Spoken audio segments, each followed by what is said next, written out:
एक मिनिट, मी माझ्या कामाच्या करता गेलेलो होतो. ह्याच्यामध्ये काय थांबायचं, काही सांगण्यासारखं सध्या एक मिनिट, मला त्याबद्दल जे काही बोलायचं होतं ते मी भाषणामध्ये बोललेलो आहे त्याच्यावर.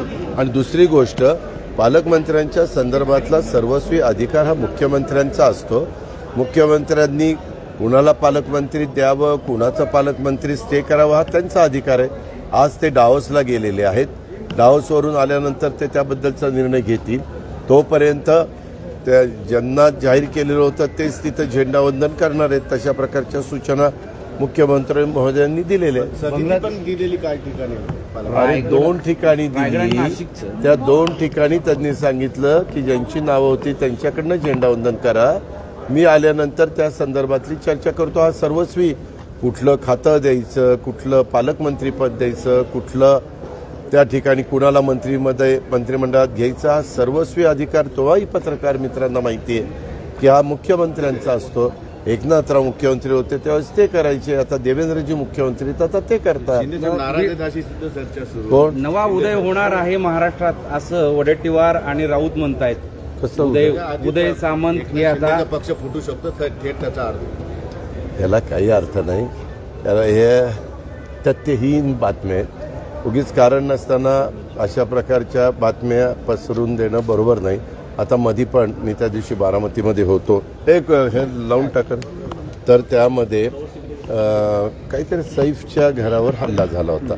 एवढ्या बातम्या, मुंबईची कायदा सुव्यवस्था ढासळली, अमकं नाही तमकं नाही फलान नाही.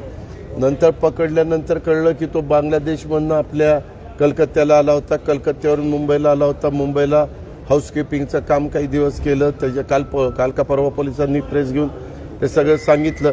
आणि तो सराईत गुन्हेगार पण नव्हता. तो अचानक त्या बिल्डिंगमध्ये शिरला. वास्तविक बिल्डिंगनी तिथला बंदोबस्त, तिथं CCTV कॅमेरे, तिथलं ज्या त्या इमारतीमध्ये अंतर्गत बंदोबस्त, वॉचमॅन ठेवणं वगैरे, तर ह्या त्या सोसायट्यांचा अधिकार आहे. आणि बाहेर कुठं काय होईल तिथं आमची पोलीस यंत्रणा काम करते. दादा, पालकमंत्री बीडचे पालकमंत्री झाल्यानंतर आता नवीन विषय आलेला आहे की तुम्ही शॅडो पालकमंत्री हे धनंजय मुंडे असतील म्हणे. आणि त्यामुळे तुम्ही आपण अजित पवारला किती वर्ष ओळखता? खूप वर्ष.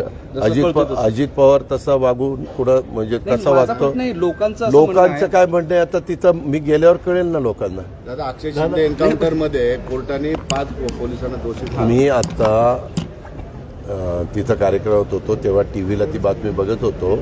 मी त्याच्या संदर्भात आता मुंबईला चाललो. मुंबईला गेल्यानंतर होम सचिवांशी आणि बाकीच्या सहकाऱ्यांशी बोलील किंवा काय नक्की झालं. कारण न्यायव्यवस्था ही न्यायव्यवस्था आहे. त्यांनी चौकशी केली, त्यांनी काय केलं तर त्याच्याबद्दल त्यांना जे काही अंतिम चित्र दिसतं ते त्यांचं स्पष्ट करतील. मला त्याबद्दल टीव्हीचंच चॅनलवर पाहिलेलं आहे. मी बाकीची माहिती घेऊन त्याबद्दलचं स्पष्ट मत देऊ इच्छितो. बांगलादेशी घुसखोर जो आहे ना त्याच्या आपल्याकडे संभाजीनगर पण 10,000 निकाले. जे कुणी असतील आपल्या देशात आपल्या भारतीयांना राहण्याचा अधिकार आहे. बाहेरच्यांना इथं राहण्याचा अधिकार नाही. त्याला आपल्या संविधानामध्ये, कायद्यामध्ये, नियमामध्ये स्पष्टता दिलेली आहे. त्या पद्धतीनं सगळ्यांनी वागलं पाहिजे आणि कायदा सुव्यवस्थेची परिस्थिती हाताळली पाहिजे. थँक्यू.